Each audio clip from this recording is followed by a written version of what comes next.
At my granddaughter's wedding, my name tag read, "The old lady paying for everything." I smiled. At my granddaughter's wedding, I noticed my name tag read, "The old lady paying for everything." I just smiled. I'm glad you're here. Follow my story until the end, and tell me where you're watching from. I've learned that stories like mine travel farther than we ever expect. I had always believed that family celebrations were sacred. Not perfect, no family ever is, but sacred in the way they bring people together, even if just for a few hours. My granddaughter Emily's wedding was supposed to be one of those days. A day where love felt simple again. A day where, for once, everything made sense. I spent the morning getting ready more carefully than I had in years. At 68, I don't fuss over appearances the way I used to.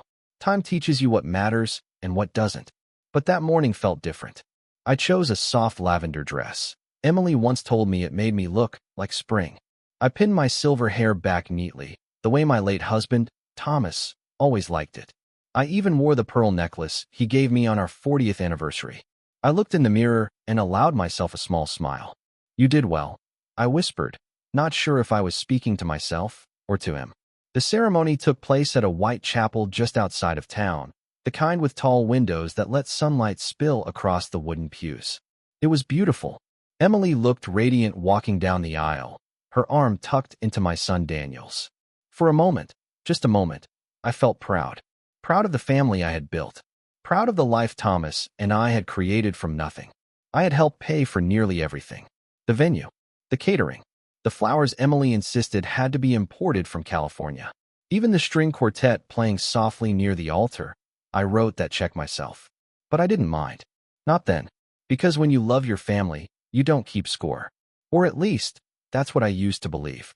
The reception was held at the Grand Riverside Hotel, a place far more luxurious than anything I would have chosen for myself. Crystal chandeliers hung from the ceiling, casting warm light across rows of elegantly dressed guests. Laughter filled the room. Glasses clinked.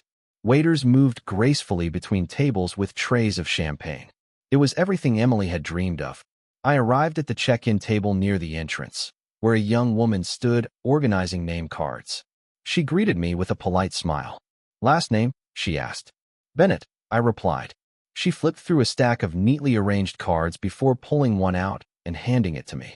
"Here you go, Mrs. Bennett. Table 3. I took the card without thinking, still distracted by the music drifting in from the ballroom. But as I glanced down, my fingers froze. Written in elegant gold lettering were the words, "The old lady paying for everything." For a second, I thought it had to be a mistake. A printing error. A joke meant for someone else. Something explainable. "Excuse me," I said gently, keeping my voice steady. "I believe there's been a mix-up." The young woman leaned forward, her brow furrowing slightly as she read the card. "Oh," she hesitated. "I'm so sorry, ma'am. This is what was provided to us by the family. I can check if there's another version." The family. That word settled heavily in my chest. I forced a small smile, the kind you give when you don't want to make a scene. "No, it's all right," I said quietly. "I'll speak with them." I pinned the name tag to my dress, right above my heart, and then I walked into the ballroom. The music grew louder. Conversations blended together into a soft hum. Everything looked exactly as it should, beautiful, joyful, perfect. But something had shifted. As I moved through the crowd, I noticed a few glances. Quick ones. Subtle. The kind people think you won't catch. A woman near the bar looked at my name tag, then quickly looked away. A man at one of the tables smirked before whispering something to his wife. I kept walking. I kept smiling. Because at that moment, I didn't know what hurt more, the words on that card, or the quiet realization that they might not have been a mistake at all. I found my seat at table 3, exactly where the card had directed me. Front and center. Easy for everyone to see. Of course it was. I placed my purse carefully on the chair beside me and smoothed out my dress, as if everything were completely normal, as if I hadn't just been reduced to a sentence. The old lady paying for everything. I repeated it silently in my mind. Not grandmother. Not family. Not even my name. Just that. Across the room, I spotted Daniel laughing with a group of guests. My son. The boy who used to hold my hand so tightly when he crossed the street. The boy I stayed up all night with when he had a fever. The boy whose future I had sacrificed so much to protect. He hadn't looked at me once. Not yet.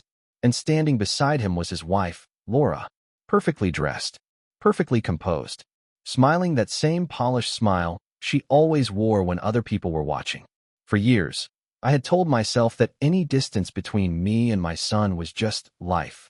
People grow, families change. But sitting there, with that name tag pinned to my chest, I felt something I hadn't allowed myself to feel before. Doubt. Not loud, not overwhelming, just a quiet, steady voice asking, "How long has this been happening without you noticing?" I folded my hands in my lap, keeping them still despite the slight tremor in my fingers. I didn't confront anyone. I didn't remove the name tag. I didn't leave. Instead, I sat there and I watched. Because something told me that this moment, this small, humiliating detail, wasn't the beginning of anything. It was the result of something that had been building for a very long time. And for the first time, I was ready to see it clearly. I sat there longer than I should have. Not because I didn't understand what had happened, but because part of me was still trying to explain it away. The music swelled near the dance floor. Someone laughed too loudly. Glasses clinked again. Life moved on around me, untouched. I kept my eyes on the table in front of me. White linen, gold-rimmed plates, a folded napkin shaped like a rose. Every detail perfect. I paid for all of it. My fingers brushed lightly against the edge of my name tag. The old lady paying for everything. I adjusted it slightly, as if straightening it might somehow change the words. It didn't. Mrs. Bennet. I looked up. A woman about my age stood beside the table, her expression hesitant. I recognized her after a second, Margaret Collins. Thomas used to play golf with her husband years ago. "It's been a long time," she said gently, taking the seat across from me. "Yes, it has," I replied, offering a polite smile. Her eyes dropped, just for a moment, to my name tag, then back to my face. Something in her expression shifted. Not amusement, not curiosity, discomfort. She hesitated, lowering her voice slightly. "I hope you don't mind me saying, but that's quite something." I let out a soft breath through my nose. "I'm told it's a joke." Margaret didn't smile. "I don't think it's a very good one." Neither did I, but I nodded anyway. Across the room, the speeches were about to begin. Guests began settling into their seats. The low hum of conversation faded into something more focused, more expectant. I watched as Daniel stepped up to the microphone. My son. He adjusted his suit jacket, cleared his throat, and smiled out at the room like everything was exactly as it should be.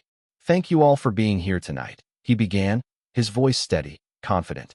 I folded my hands in my lap. He didn't look at me. Not once. He spoke about Emily growing up, about how proud he was, about love and family and new beginnings. All the right words. The kind people clap for. The kind people remember. But as I listened, I realized something. He never mentioned me. Not when he talked about Emily's childhood. Not when he spoke about the sacrifices that made this wedding possible. Not even in passing. I sat there, perfectly still. Invisible. When the applause came, it was loud. Warm. Genuine. I clapped too. Of course I did. Because that's what I had always done. Supported. Smiled. Stayed quiet. Margaret leaned toward me slightly. "You should be up there," she whispered. "After everything you've done." I shook my head. "No," I said calmly. "This is their day." The words came easily. I had been saying things like that for years. The first course was served shortly after. Something delicate and beautifully arranged that no one at the table seemed particularly interested in eating. Instead, they talked and laughed, and eventually, they forgot to lower their voices. She offered to pay. A woman across from me said with a small shrug. "Yes, but still," another replied, glancing in my direction before leaning closer. "Putting that on a name tag?" A quiet chuckle followed. "It's Laura," the first one said. "You know how she is." I kept my eyes on my plate. "Careful. Still. So controlling," someone added. "And smart," another voice chimed in. "She made sure everything went through her.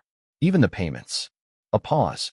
Then, softer, I heard Mrs. Bennet didn't even question it. Just kept writing checks. A ripple of amusement moved around the table. I took a slow breath. In.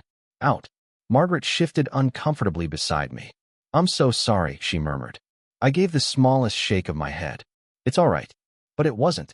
Not really. Because it wasn't just the name tag. It wasn't just the whispers. It was the tone. The casualness. As if this version of me had been accepted for a long time. The old woman with money. The one who pays. The one who doesn't ask questions. I reached for my water glass, my hand steady now. Across the room, I spotted Laura again. She was laughing with a group near the bar, one hand resting lightly on Daniel's arm. Effortless. Polished. In control. For a moment, our eyes met. Just a moment. She glanced at my name tag, then back at my face. And she smiled. Not warmly, not kindly, but knowingly, as if to say, yes, that's exactly who you are. I held her gaze. And then, I smiled back, just as calmly, just as politely. Then I looked away, because in that moment, something inside me settled. Not anger. Not yet. Something quieter. Clearer. I picked up my fork, though I had no appetite, and moved the food around my plate. Listening. Watching. Noticing things I should have noticed long ago. The way Daniel deferred to Laura without thinking. The way decisions were spoken about, not discussed. The way my name came up only when it was attached to something I provided. Money. Support. Convenience. Never presence. Never respect. Margaret touched my hand lightly. You don't deserve this, she said. I looked at her. Really looked at her. And for the first time, that evening, I didn't try to soften it. I know, I said quietly. The words surprised even me. Not because they weren't true, but because I had finally said them out loud. The band began to play again, something slow this time. Couples drifted toward the dance floor. Emily and her husband took the center, swaying gently under the soft glow of the chandeliers. Everyone watched them. No one watched me, which was fine, because I had stopped watching them too. Instead, I was thinking about every check I had written, every decision I had trusted them to make, every moment I had chosen peace over questions. I rested my hand lightly over the name tag pinned to my chest, feeling the edge of the card beneath my fingers. This wasn't a mistake. It was a message, and for the first time, I was ready to understand it. I sat there longer than I should have, not because I didn't understand what had happened, but because part of me was still trying to explain it away. The music swelled near the dance floor. Someone laughed too loudly. Glasses clinked again. Life moved on around me, untouched. I kept my eyes on the table in front of me. White linen, gold-rimmed plates, a folded napkin shaped like a rose. Every detail perfect. I paid for all of it. My fingers brushed lightly against the edge of my name tag. The old lady paying for everything. I adjusted it slightly, as if straightening it might somehow change the words. It didn't. Mrs. Bennet. I looked up. A woman about my age stood beside the table, her expression hesitant. I recognized her after a second, Margaret Collins. Thomas used to play golf with her husband years ago. It's been a long time, she said gently, taking the seat across from me. Yes, it has, I replied, offering a polite smile. Her eyes dropped, just for a moment, to my name tag, then back to my face. Something in her expression shifted. Not amusement, not curiosity, discomfort. She hesitated, lowering her voice slightly. I hope you don't mind me saying, but that's quite something. I let out a soft breath through my nose. I'm told it's a joke. Margaret didn't smile. I don't think it's a very good one. Neither did I, but I nodded anyway. Across the room, the speeches were about to begin. Guests began settling into their seats. The low hum of conversation faded into something more focused, more expectant. I watched as Daniel stepped up to the microphone. My son. He adjusted his suit jacket, cleared his throat, and smiled out at the room like everything was exactly as it should be. Thank you all for being here tonight, he began, his voice steady, confident. I folded my hands in my lap. He didn't look at me. Not once.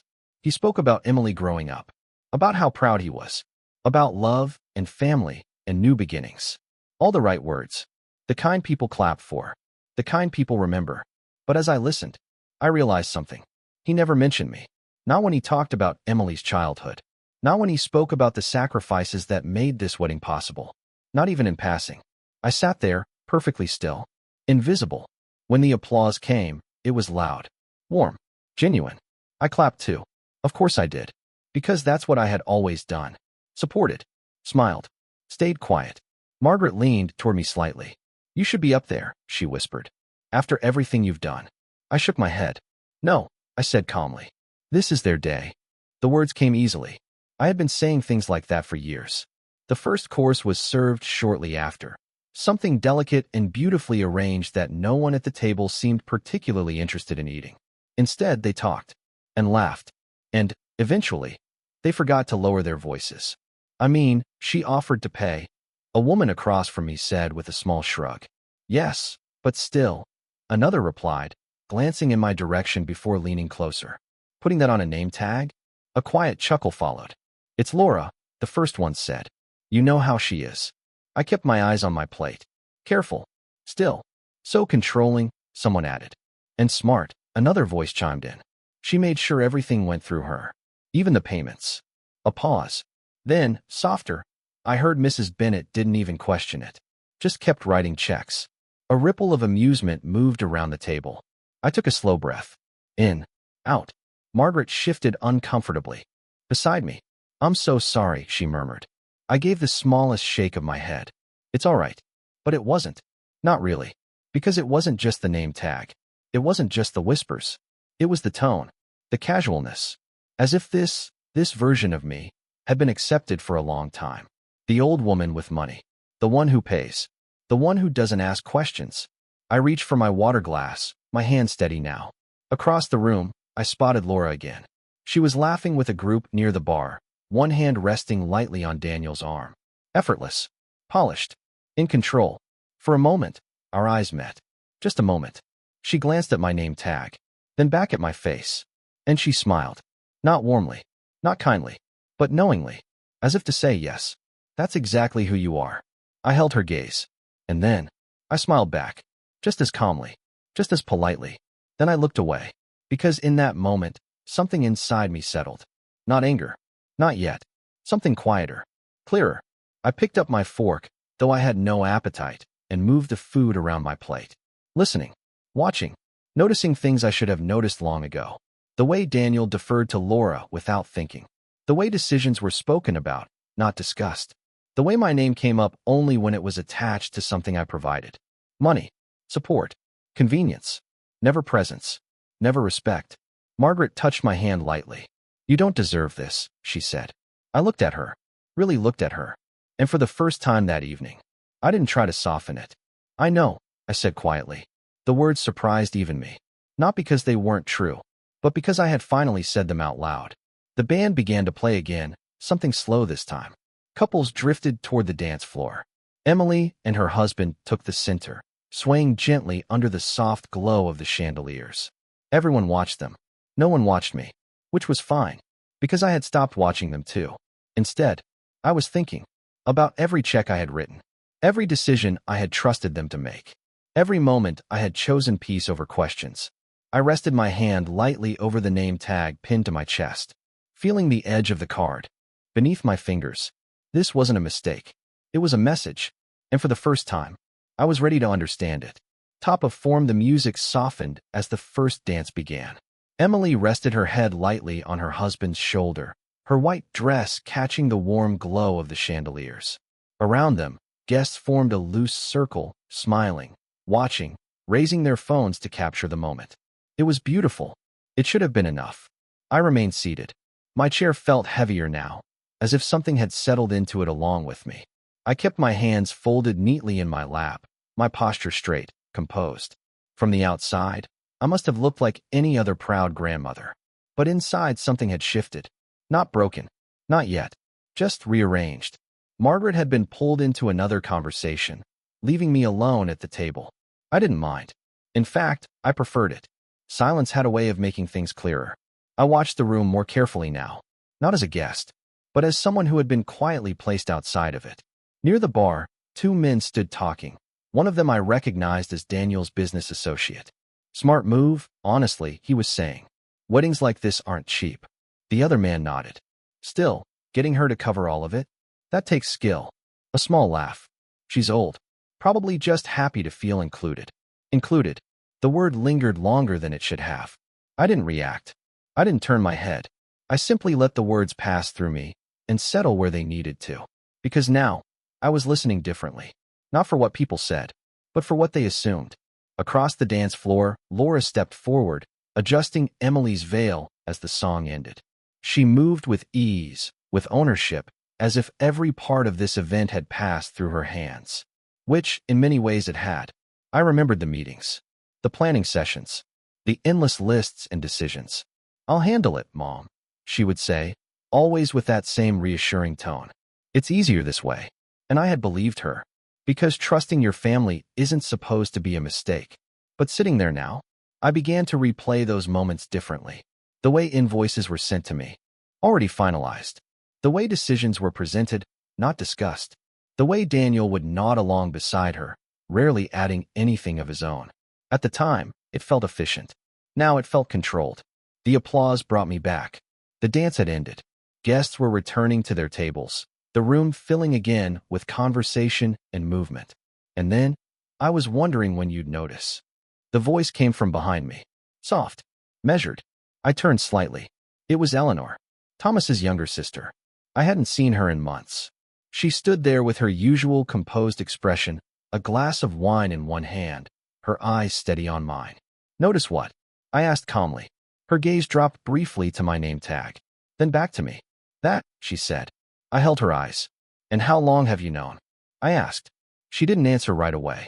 Instead, she pulled out the chair beside me and sat down, placing her glass carefully on the table. Long enough, she said quietly. The words didn't shock me. Not anymore. What is it? I asked. A joke? A misunderstanding? Eleanor's lips pressed into a thin line. No, she said. It's not a joke. I felt something tighten in my chest. Not panic. Recognition. She leaned in slightly, lowering her voice. They've been talking like this for a while, she continued. Not just Laura. Daniel too. I didn't interrupt. I let her speak. At first, it was subtle, she said. Little comments. About how generous you are. How you don't like to be bothered with details. Her eyes softened, just slightly. But over time, it changed. I rested my hands on the table. Still steady. Changed how? Eleanor exhaled quietly. They started treating it like an expectation, she said. Like your role in the family wasn't to be part of it. A pause. But to fund it. There it was. Not hidden. Not softened. Just said. I nodded once. Slowly. As if confirming something I had already begun to understand. And this? I asked, lightly touching the edge of the name tag. This was part of that. Eleanor didn't hesitate. Yes. A silence settled between us. Not awkward. Not heavy. Just final. I didn't think they'd go this far, she added. Not publicly. Neither did I. But, now that I had seen it, it felt less like a surprise. And more like the natural next step. They assume you won't react, Eleanor said quietly. I let out a small breath. They're right, I replied. Because I hadn't reacted. Not when the checks got larger. Not when the conversations got shorter. Not when my presence became optional. Eleanor studied me for a moment. You're very calm, she said. I looked down at my hands. Then back at her. I've had practice, I said. A faint smile touched her lips. But it didn't reach her eyes. They've already made plans, she continued, her voice even lower now. After the wedding. I felt my focus sharpen. What kind of plans? Eleanor glanced briefly around the room, then leaned closer. There's talk about the house, she said. Your house. My fingers stilled. They think it's time you downsize, she added, the word carrying just enough weight to reveal its true meaning. I didn't speak. They've been discussing options, she went on. Assisted living. Selling the property. Reinvesting the money. Reinvesting. I almost smiled at that. Not out of humor, but clarity. And Daniel? I asked. Eleanor held my gaze. He agrees with her. Of course he did. I sat back slightly in my chair, letting the information settle into place. Piece by piece. Conversation by conversation. Decision by decision. It all fit now. Too well. They think this is already decided, Eleanor said. I nodded once. Yes, I replied. I imagine they do. The music picked up again in the background, something brighter this time. Guests laughed. Glasses were raised. The celebration continued. Untouched. Unaware. Eleanor reached for her glass. What are you going to do? She asked. I didn't answer right away. Instead, I looked down at the name tag one more time. The old lady paying for everything. I let my fingers rest against it, just for a second. Then I lowered my hand and looked back up. Calm. Clear. Certain. I'm going to let them finish the evening, I said softly. Eleanor watched me carefully. And then, a small pause. Not hesitation. Just timing. Then, I said, I'm going to remind them. Whose name is actually on everything. I didn't raise my voice. I didn't change my expression. But something in the air between us shifted. Eleanor leaned back slightly, studying me in a new way now. Not with concern, but with understanding. Good, she said quietly. I turned my attention back to the room, to my family, to the people who believed they had already written the ending to this story. And for the first time that night, I stopped feeling like a guest and started remembering exactly where I stood. The evening continued as if nothing had happened. That was the strangest part. Nothing paused, nothing cracked, and no one stopped smiling. If anything, the celebration grew louder. A new round of champagne was poured. The band shifted into something more upbeat. Laughter rose again, filling the room like it always does when people feel comfortable. I remained at my table, still, composed, watching, because once you see something clearly, you can't unsee it. And now, everything looked different. Emily was making her way from table to table, thanking guests, hugging relatives, posing for photos. When she reached mine, she leaned down and wrapped her arms around me gently. "Grandma, are you okay?"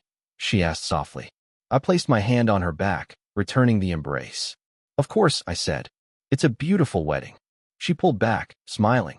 "Thank you for everything," she said. "I know it's been a lot." I looked at her for a moment. She meant it. At least, I believe she did.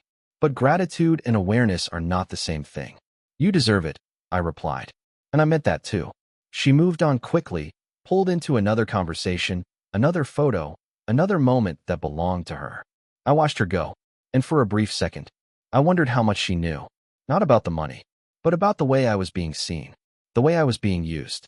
Or perhaps she had simply learned not to ask. I reached for my water again. Across the room, Daniel was speaking with a man I didn't recognize. Their posture was relaxed, confident, comfortable. I stood up slowly, not abruptly, not noticeably, just enough to stretch my legs. No one stopped me. No one asked where I was going. I walked toward the edge of the ballroom, past the tables, past the dance floor, toward the quieter hallway near the restrooms. The sound changed there. Muted, distant. The laughter softened into something less sharp. I stood there for a moment, adjusting the bracelet on my wrist, breathing, thinking. Then I heard it.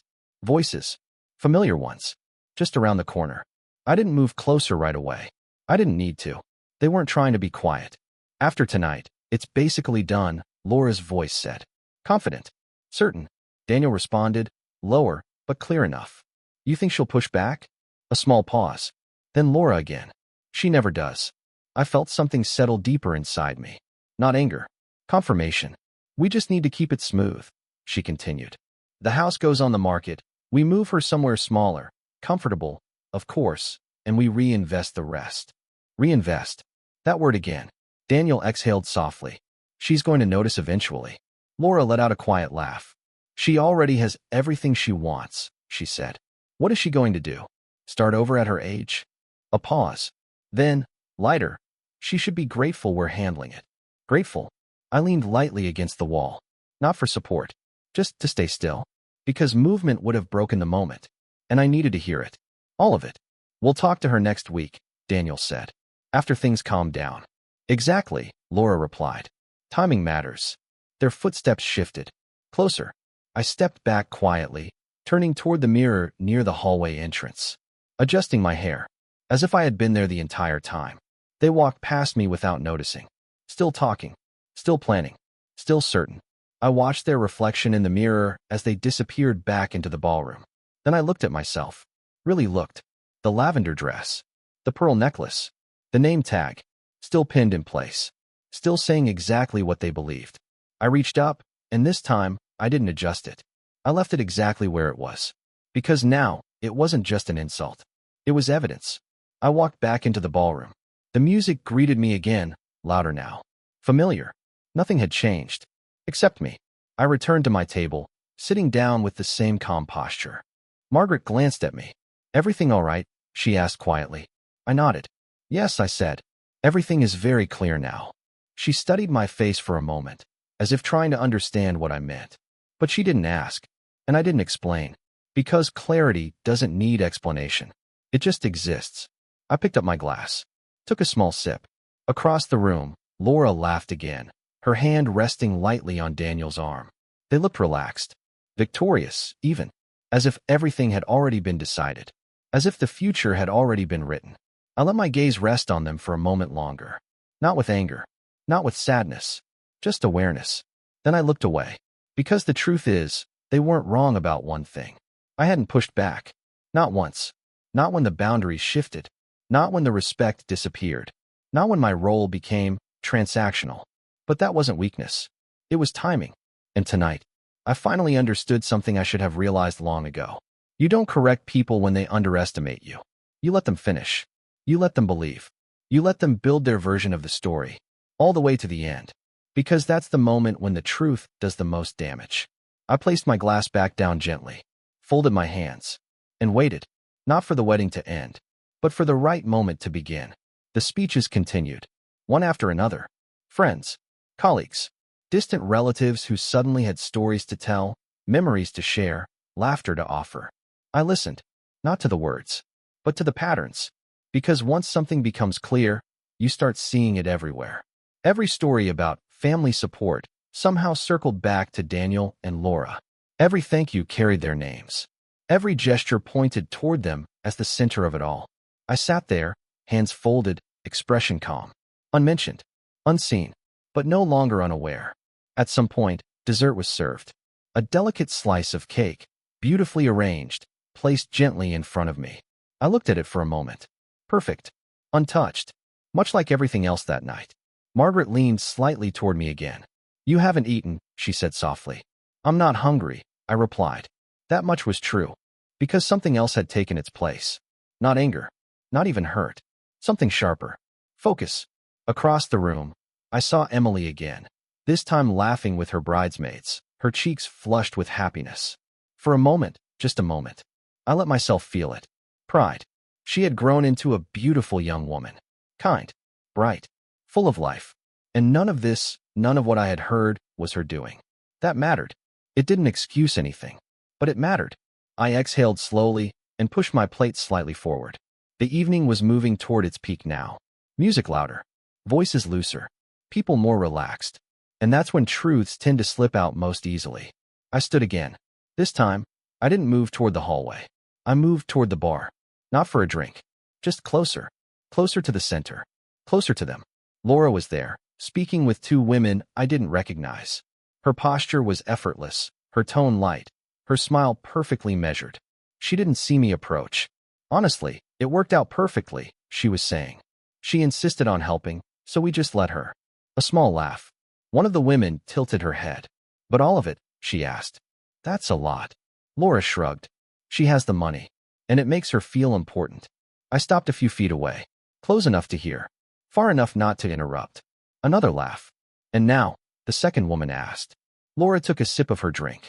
Now we simplify things, she said. Less responsibility for her, more flexibility for us. Flexibility.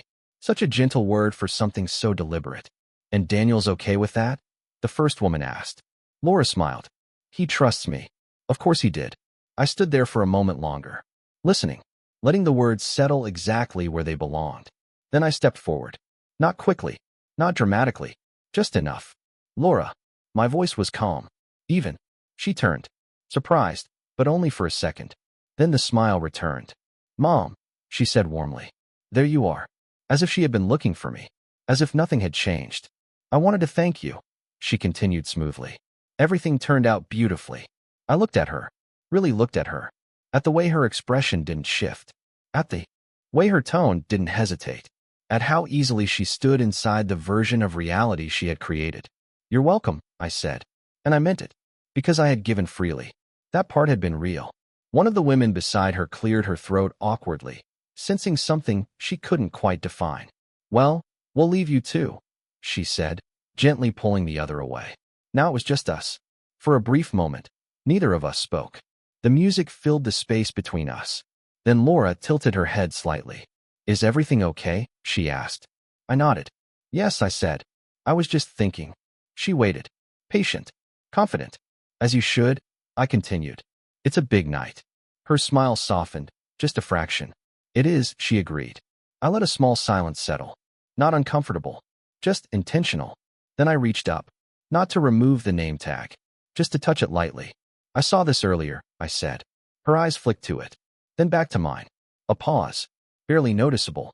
But it was there. Oh, she said lightly. That. Her tone suggested it was nothing. A detail. A misunderstanding. It's just a little joke, she added. You know how these things are. I held her gaze. Yes, I said. I'm starting to. Another pause. This one longer. More noticeable. But she recovered quickly. Well, she said, smoothing it over. Everyone knows how much you've helped. It's just a way of acknowledging it. Acknowledging. Such a careful choice of word. I nodded slowly. I see. And I did. More clearly than she realized. Because this wasn't about a joke. Or a name tag. Or even the money. It was about position. About who held control. And who didn't. Laura shifted slightly, perhaps sensing something in my tone. You've done more than enough, she said. Now it's time for you to relax a little. Let us take care of things. Take care of things. I almost smiled. But I didn't. Instead, I looked past her, toward the dance floor, where Emily was spinning in laughter under the lights. Then back at Laura. I think that's a good idea, I said calmly. Her shoulders eased, just slightly. Relief. Expectation confirmed. But, I added gently, I've learned something tonight. Her expression held. Curious. Careful. What's that? She asked. I met her eyes. And this time, I didn't soften it. That when people show you who you are to them, I said quietly, you should believe them. The music swelled again. Voices rose. But between us, everything stilled. Laura didn't respond right away. She didn't need to. Because for the first time that evening, she wasn't completely certain anymore. And that was enough. For now, I gave her a small, polite smile. Then I turned and walked away. Not rushed. Not shaken. Just done with the conversation. Because I didn't need more words. I already had what I came for. Clarity. And something else. Something even more important. A plan beginning to take shape. The night moved forward, just as it was meant to. Music. Laughter. Dancing. From the outside, nothing had changed. But inside me, everything had. I didn't return to my table right away after speaking with Laura. Instead, I walked slowly along the edge of the ballroom, keeping to the quieter spaces between conversations. Not hiding. Not avoiding. Just observing. Because once a plan begins, you don't rush it. You let it form. You let it settle into something precise. I stopped near one of the tall windows overlooking the river. The glass reflected the room behind me. Lights, movement, people celebrating a future they believed was already secure. For a moment, I watched them through that reflection. Daniel, Laura, laughing, talking, moving through the room like hosts, not guests. Like everything belonged to them. I rested my fingers lightly against the glass. Cool, steady, just like my thoughts now. For years, I had made decisions from the heart. Tonight, I would make them from clarity. Behind me, the band shifted into a slower song again. Couples returned to the dance floor, drawn together by the rhythm. I didn't turn. Instead, I reached into my purse. Carefully, quietly, and took out my phone. I hadn't planned to use it tonight. But plans change when truths become undeniable. I scrolled through my contacts for a moment, then stopped. A name I hadn't called in a while. Mr. Harris, my late husband's attorney. A man who believed in details, in structure, in making sure things stayed exactly where they were meant to be. I pressed call. It rang twice. Mrs. Bennett. His voice came through, steady as always. I didn't expect to hear from you tonight. I won't take much of your time, I said calmly. A brief pause on the other end. Is everything all right? I looked out toward the river. Yes, I replied. I just need to confirm something. Of course. I lowered my voice slightly, though no one was close enough to hear. The house, I said. It's still solely under my name, correct? A short pause. Papers shifting, perhaps. Yes, he said. As per your husband's will, it was transferred entirely to you. No co-ownership. I nodded once. And any attempt to sell it would require your direct authorization. He replied immediately. Exactly as I remembered. I let out a small breath. And the accounts? The primary accounts are also under your control, he said. Though I recall you granted limited access for certain transactions. Limited access. I thought of the checks. The transfers. The quiet trust one had given without question. Can that access be revoked? I asked. Yes, he said. At any time. Simple. Clean. Clear. I closed my eyes for just a second. Not from stress. From certainty. Good, I said. I'll be in touch tomorrow morning. I'd like to review everything. Of course, Mrs. Bennett, he replied. I'll prepare the documents. I ended the call. Slowly, carefully placing the phone back into my purse. Nothing about me had changed on the outside. Same dress, same posture, same calm expression. But now, I wasn't just reacting. I was moving. I turned back toward the ballroom. The music swelled again as I stepped inside. No one noticed I had left. No one asked where I had been. And that was fine, because invisibility can be very useful. I made my way back toward my table, but I didn't sit immediately. Instead, I paused, watching. Daniel was at the bar again, speaking with the same group as before. Laura stood beside him, her hand resting lightly on his arm, guiding the conversation without seeming to. Effortless, controlled, familiar. For a moment, I simply stood there, taking it in, not with resentment, but with understanding. Because this wasn't new. It had just never been this obvious before. I walked past them, close enough to hear. Next week, Daniel was saying, we'll sit down with her, explain everything. Laura nodded. She'll understand, she said confidently. She always does. I didn't stop, didn't react, just continued walking. Because they were still speaking about me. As if I weren't there. As if I had no voice in what came next. I returned to my seat. Sat down. Folded my hands once more. Margaret glanced at me. You look different, she said quietly. I turned to her.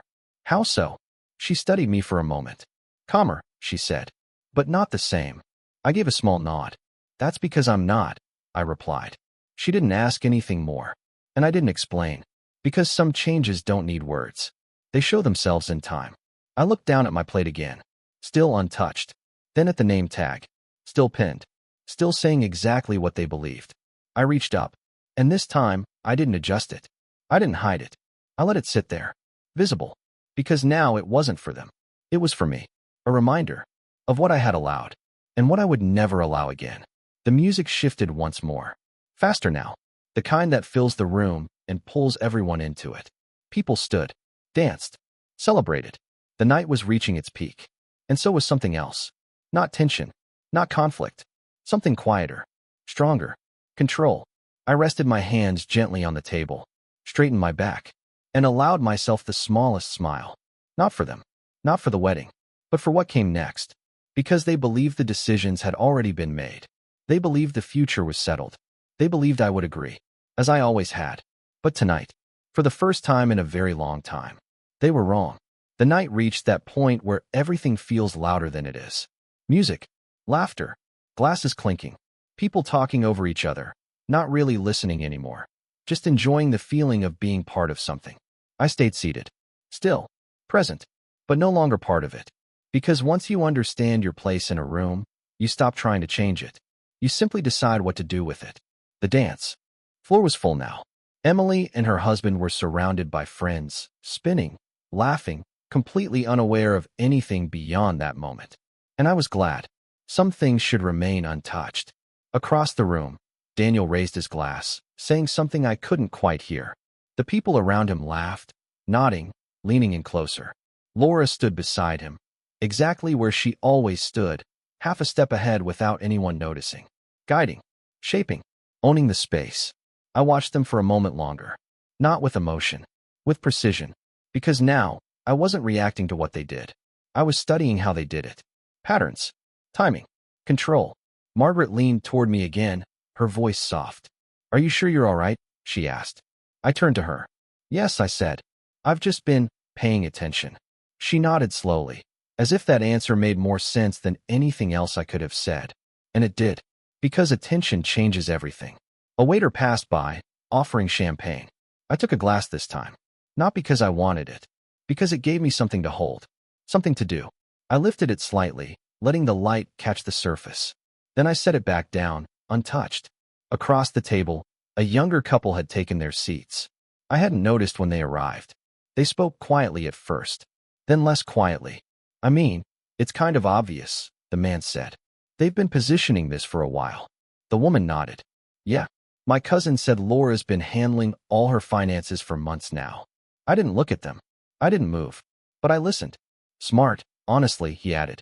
Easier to transition things when the person doesn't push back. Transition. Another soft word. Used to describe something that wasn't soft at all. She probably thinks they're helping her, the woman said. You know, managing things. A quiet laugh followed. I took a slow breath. In. Out. Not because it hurt. Because it confirmed.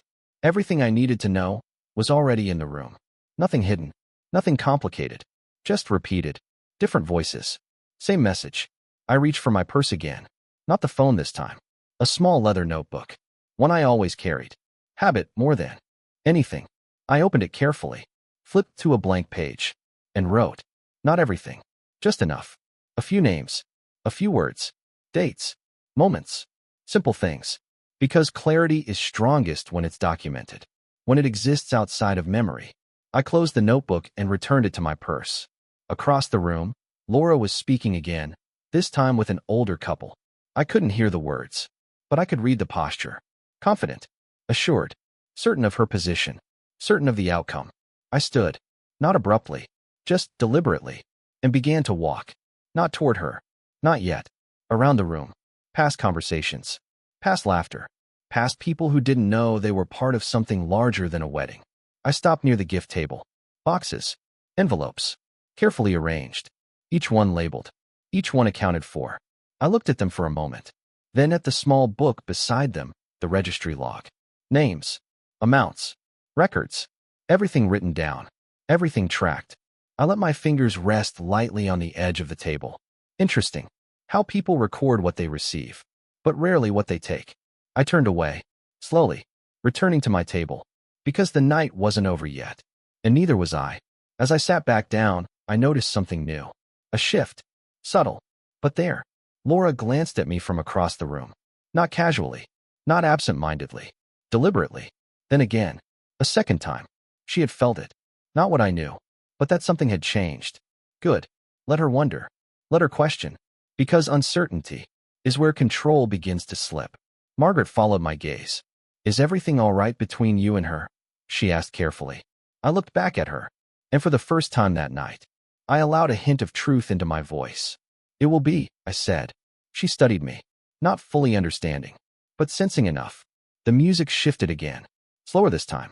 The kind that signals the night is beginning to close. People started returning to their seats. Conversations softening, energy settling, the end approaching. I rested my hands on the table, calm, steady, ready, because everything I needed, I already had. Their words, their plans, their assumptions, and now, their certainty that I would do nothing, that I would agree, that I would remain exactly who they believed I was. I glanced down at the name tag one more time. The old lady paying for everything. I let my fingers brush against it lightly. Then I looked up, across the room, at my son, at his wife, at the future they thought was already theirs. And I allowed myself one quiet thought. Not angry, not emotional, just final. Let them finish the night. Because tomorrow, everything changes. Top of form, bottom of form, the night began to wind down. Not suddenly, not all at once, but in the small ways you only notice when you're paying attention. The music softened. Conversations became quieter. Guests started checking their phones, gathering their things, lingering just a little less. Endings have a rhythm, and I could feel it approaching. I remained seated, exactly as I had been for most of the evening. Calm, still, watching, because the closer you get to the end, the more people reveal what they really think. Across the room, I saw Daniel again, this time standing with Laura near the exit, speaking with a small group of guests who were beginning to say their goodbyes. Polite smiles, grateful handshakes, carefully practiced warmth. They looked like a couple in control, like people who had already stepped into the next chapter of their lives. I stood slowly, not because I needed to, because it was time. Margaret looked up at me. Leaving? She asked. I shook my head slightly. Not yet, I said. She nodded, sensing something in my tone. I stepped away from the table and moved toward the center of the room. Not directly toward Daniel and Laura. Not yet. Just closer. Close enough to be seen. Close enough to be noticed. Because presence matters when you choose it. A few guests greeted me as I passed. Kind words. Gentle smiles. You must be so proud. It's a beautiful wedding. You've done so much. I nodded. Thanked them. Accepted it. But I didn't linger. Because tonight wasn't about being seen for what I had done. It was about understanding what would come next. Near the exit, a small table had been set up for final payments. Tips for staff, last-minute adjustments, quiet. Transactions that happen at the end of events like this. I paused there. Not obviously, just long enough. A man in a dark suit stood behind the table, flipping through a folder. Invoices. Receipts. Final numbers. I recognized the hotel manager from earlier. He looked up as I approached. "Good evening, ma'am," he said politely. "Everything to your satisfaction?" I gave a small nod. "Yes," I said. "It's been very thorough." He smiled. "We aim to make things seamless for the host." The host. Interesting word. "And the final billing?" I asked calmly. He glanced down at the folder. "All arranged," he said. "Handled through Mrs. Laura Bennett, as instructed." Of course it was. I let that settle for a moment. "And the account used?" I asked. He hesitated, just slightly. "An account under your name, ma'am," he said. "With authorized access." Authorized? I nodded once. "Thank you," I said. Simple. Clear. Confirmed. I turned away. No reaction. No questions. Because I didn't need more information. I already had enough. Across the room, Laura noticed me again. This time, she didn't look away quickly. She held my gaze for a second longer. Studying. Measuring. Trying to understand what had changed. Good. Let her try. Because the truth is, nothing had changed tonight. Not really. Everything I had seen, everything I had heard, had been there all along. Tonight just removed the illusion. I walked toward them now. Daniel saw me first. "Mom," he said, stepping forward slightly. "Are you heading out?" His tone was easy, normal, as if we were having an ordinary conversation. "As everyone else's," I replied. Laura smiled beside him. "We were just talking about wrapping things up," she said. "It's been a long day." I looked at both of them, carefully, calmly. "Yes," I said. "It has." A small pause. Then Daniel added, "We'll come by next week. Sit down, go over everything. Make sure you're comfortable with the next steps." Next steps. There it was. Spoken openly now. No hesitation. No hiding. Laura nodded. "We want to make things easier for you," she said. "Less stress. Less responsibility." I held their gaze. One, then the other. "I think that's a good idea," I said. They both relaxed. Just slightly. But enough. Because they heard agreement. What they didn't hear was intention. I reached up slowly. And this time, I removed the name tag. Carefully. Without rush. Without emotion. I looked at it for a moment. The word still there. Still saying exactly what they believed. Then I folded it once. Neatly. And placed it into my purse. Not discarded. Not ignored. Kept. Because it mattered. Laura watched the movement. Her expression didn't change. But her eyes did. Just slightly. Daniel didn't notice. He was already speaking again. "We'll handle everything," he said. "You don't need to worry about anything." I nodded. "I know," I replied. And I meant that too. Because they would handle everything. Just not in the way they expected. I gave them both a small, polite smile. Then I stepped past them. Toward the exit. Not waiting for anything more. Not asking for anything else. Because the conversation was already finished. Behind me, I could hear the music fading. Chairs moving. Voices lowering. The night ending. I walked through the hotel doors and into the cool air outside. Quiet. Still. Real. For the first time that evening. I took a full breath. Not controlled. Not measured. Just free. Because everything inside me had settled. No confusion. No doubt. Only clarity. I stood there for a moment, looking out at the dark river beyond the lights. Then I reached into my purse again. Not for my phone. For the name tag. I unfolded it slowly. Looked at the words one last time. The old lady paying for everything. I let a small, quiet smile form. Not from hurt. Not from anger. But from understanding. Because they weren't entirely wrong. I had paid for everything.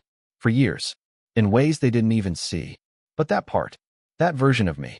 Ended tonight. I folded the card again. Placed it back into my purse. And turned toward my car. Because tomorrow, I wouldn't be attending a celebration. I would be rewriting everything they thought they owned. The drive home was quiet. No music. No radio. Just the steady sound of the engine and the faint rhythm of the road beneath the tires. I didn't rush. There was no reason to. For the first time in a long while. I wasn't trying to keep up with anything. I was simply moving forward. When I pulled into my driveway, the house stood exactly as it always had. Still. Familiar. Unchanged.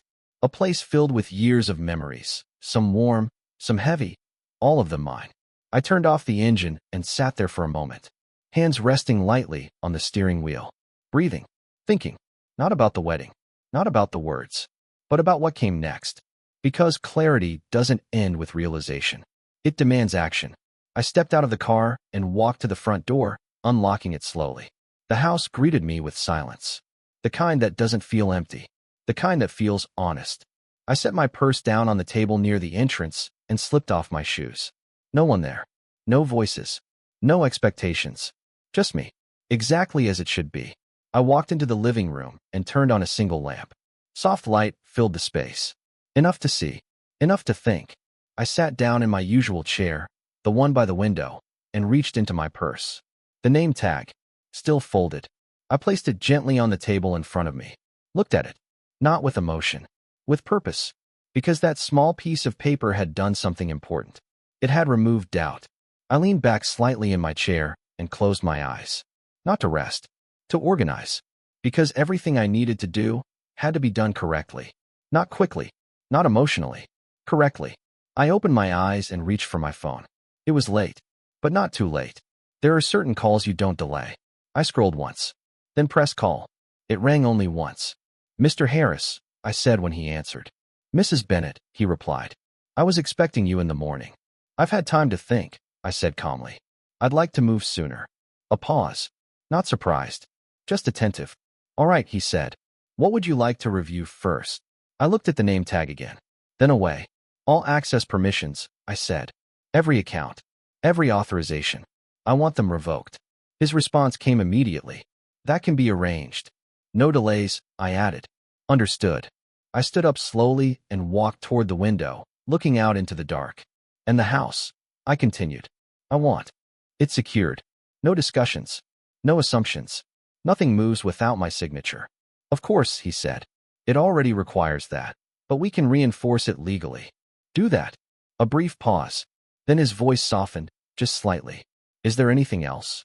I thought for a moment. Then, yes, I said. I want to update my will. Silence on the other end. Not confusion. Understanding. I'll prepare everything, he said. We can go over the details tomorrow. Good. I ended the call. No hesitation. No second thoughts. Because decisions like this don't come from impulse. They come from accumulation. Years of small moments. Ignored signals. Quiet compromises. Tonight was just the moment it became visible. I set the phone down and walked back to the table. Picked up the name tag again. Ran my fingers over the words. The old lady paying for everything. I let out a slow breath. Then I opened my notebook. The same one from earlier. And began to write. Not emotionally. Not angrily. Clearly. A list. Accounts to review. Names to remove. Documents to sign. Conversations to avoid. Everything structured. Everything intentional. Because control isn't loud. It's precise. When I finished, I closed the notebook and placed it beside the name tag. Side by side. The insult. And the response. I turned off the lamp and stood there in the dim light for a moment longer. The house felt different now. Not because anything had changed, but because I had. I walked down the hallway toward my bedroom. Each step steady, unhurried. Tomorrow would not be dramatic. There would be no confrontation. No raised voices. No emotional scenes. That's not how real change happens. It happens quietly. In offices. In signatures. In decisions made without asking permission. I paused at the doorway and looked back once. At the living room. At the table. At the life I had built. And protected. For so long. Then I turned off the final light. And let the house fall into darkness. Because the truth is, the wedding was never the turning point. It was just the reveal. The real turning point was what I chose to do after. And by morning, everything they thought was already theirs would begin to disappear. Morning came quietly. No urgency, no noise, no hesitation. I woke up before the sun had fully risen, the house still wrapped in that soft, early silence that makes everything feel clear. For a moment, I stayed in bed, not thinking about the wedding, not replaying conversations, just still, because the decisions had already been made. Today was not about deciding. It was about executing. I got up slowly, moving through my usual routine without rushing. Coffee, a light breakfast, the newspaper left untouched on the table. Everything looked the same, but nothing was. At exactly 8:30 a.m., I was dressed and ready. Simple navy suit, hair neatly pinned back, the pearl necklace again. Not for appearance, for consistency. Because when you walk into something important, you don't look different. You look certain. By 9 a.m., I was seated across from Mr. Harris in his office. The room smelled faintly of paper and polished wood. Files stacked neatly. Documents arranged with quiet precision. Order. That's what I needed. He looked at me carefully.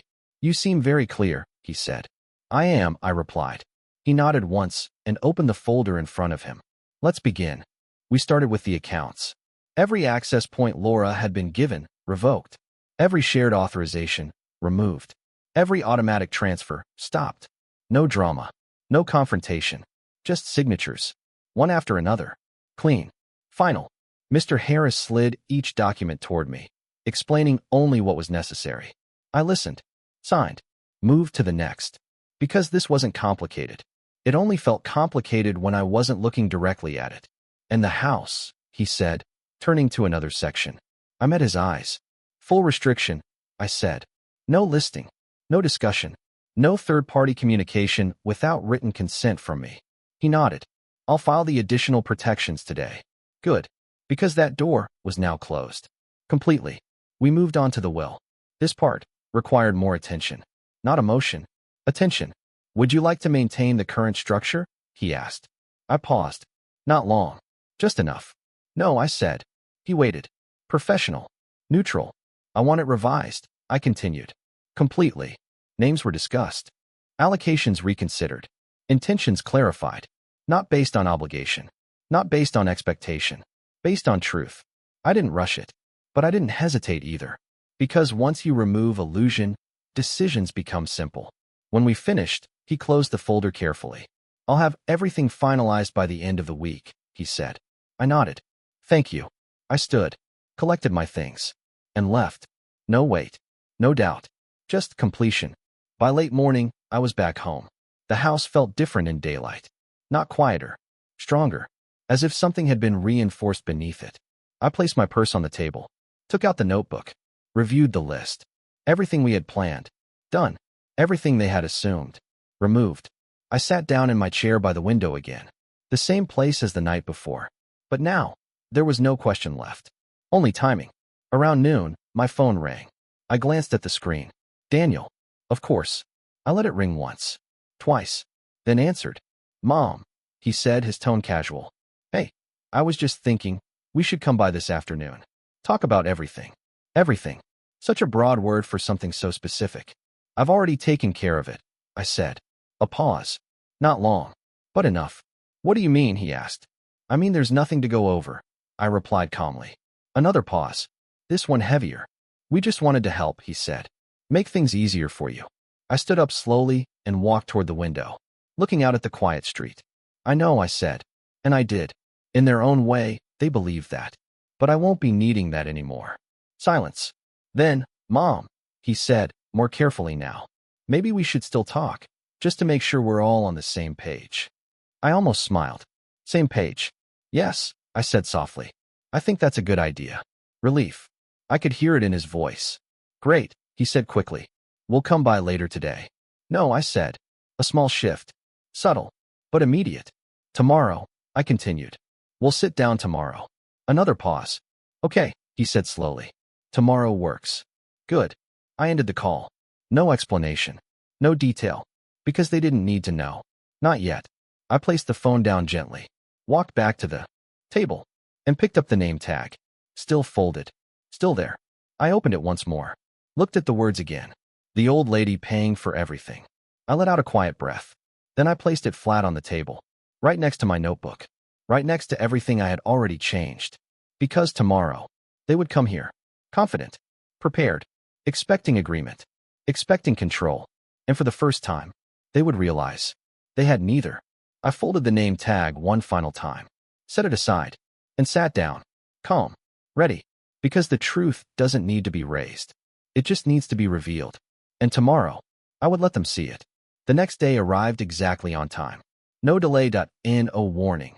Just inevitable. I had already been awake for hours. The house was clean. Not perfectly, just enough. The kind of order that doesn't try to impress anyone. The kind that simply exists. I made coffee. Set out 3 cups. Not because I was hosting. Because I was prepared. At 10:02 a.m., I heard the car pull into the driveway. Right on schedule. I didn't move immediately. I finished my sip of coffee. Placed the cup down gently. Then walked to the door. When I opened it, Daniel stood there, Laura just slightly behind him. Both dressed neatly, both composed, both expecting something. "Mom," Daniel said, stepping forward. "Good to see you." I nodded. "Come in." They entered without hesitation, like they always had, like nothing had changed. But something had, and they would feel it soon enough. Laura glanced around briefly as she stepped inside, her eyes moving quickly, assessing. Still the same house, still the same space, still hers in her mind. I closed the door behind them, quietly, then led them into the living room. "Sit," I said. They did. Together, side by side. I remained standing for a moment longer. Not intentionally, just naturally. Then I took my seat across from them. The table between us. Clear. Except for two things. My notebook and the folded name tag. Daniel noticed it first. His eyes flicked down, then back up. "What's that?" he asked. I didn't answer immediately. Instead, I reached forward, opened the name tag, and placed it flat on the table. The words. Visible. Clear. Unavoidable. Neither of them spoke. For a moment, there was silence. The kind that doesn't need explanation. Then Laura gave a small, controlled smile. "I was going to explain that," she said. "It was just a misunderstanding." "It wasn't," I said calmly. She stopped. Daniel shifted slightly in his seat. "Mom," he began, "if this is about the wedding." "It's not about the wedding," I said. And that was the truth. Because the wedding was just where it became visible. I rested my hands lightly on the table. Steady. Still. "This," I continued, gesturing slightly toward the name tag, "just made things clear." Laura's expression remained composed, but tighter now. "We never meant anything by it," she said. "It was supposed to be lighthearted." I looked at her, and for the first time, I didn't soften my expression at all. "I heard you," I said. That was enough. Her smile disappeared, just slightly. Daniel frowned. "Heard what?" he asked. I didn't rush, didn't raise my voice, just spoke. "The conversations," I said. "At the wedding. Before. After. All of it. Silence. Real silence now. Not polite. Not temporary. Heavy." Daniel leaned back slightly. Processing. Laura didn't move. "Not yet. We were just trying to help," Daniel said finally. I nodded. "I know," I replied. And again, I meant it. Because intention and impact are not the same. "You've always taken care of things," he continued. "We just thought it might be easier if we stepped in." Stepped in. I let the word sit. "Then, you already did," I said. Laura's eyes narrowed, just a fraction. "What does that mean?" she asked. I reached for my notebook, opened it, flipped to the page I had written the night before, then turned it toward them. "Accounts," I said. "Access. Transfers." Daniel leaned forward. Laura didn't. "Not yet. I've reviewed everything," I continued. "And I've corrected it." Daniel looked up, confused. "What do you mean corrected?" I met his eyes. "Your access is gone," I said. Simple. Clear. Final. The words landed. Slowly. Then all at once. Laura straightened. "That's not necessary," she said quickly. "We were managing things for you." "I know," I said. Again. Calm. Steady. "But that's over." Daniel looked between us.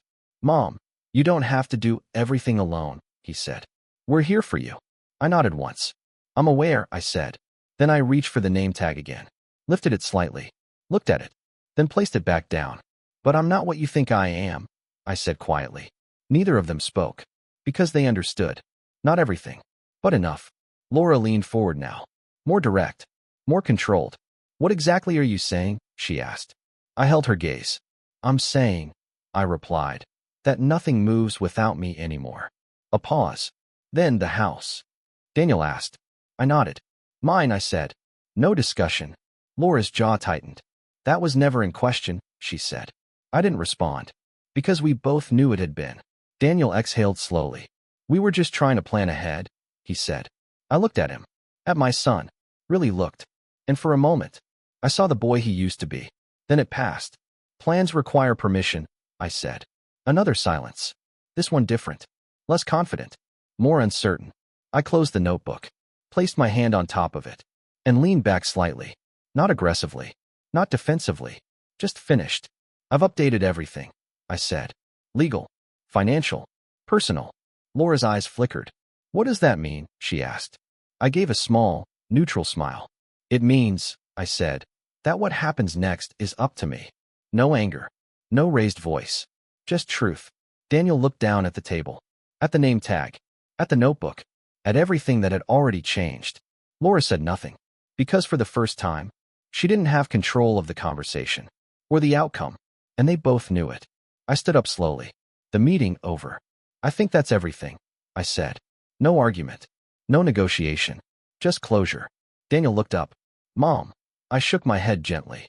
We'll talk another time, I said. Not now. Not like this. Laura remained seated for a second longer, then stood. Carefully. Measured. They walked to the door together. I followed. Not to guide them. To finish it.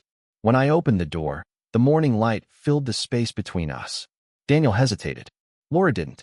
Thank you for seeing us, she said. Polite. Controlled. Still trying. I nodded. You're welcome. They stepped outside. I didn't say anything else. I didn't need to. Because the truth had already been said. And once truth is said, it doesn't go away. I closed the door. Softly. And stood there for a moment. Alone again. But not the same. Not anymore. Because they had come expecting control. And left. With nothing. The house felt quiet again after they left. Not empty. Not heavy. Just still. I stood by the door for a moment, my hand resting lightly against the wood, listening to the fading sound of their car as it pulled away from the driveway. No raised voices, no slammed doors, no final words thrown back over a shoulder. Just distance. The kind that doesn't come from anger. The kind that comes from understanding. I turned slowly and walked back into the living room. Everything was exactly where I had left it. The table. The chair. The soft light coming through the window. And on the table, the name tag. Still there. Still folded. I sat down in my usual place and reached for it, opening it one last time. The old lady paying for everything. I looked at the words. Not as an insult anymore.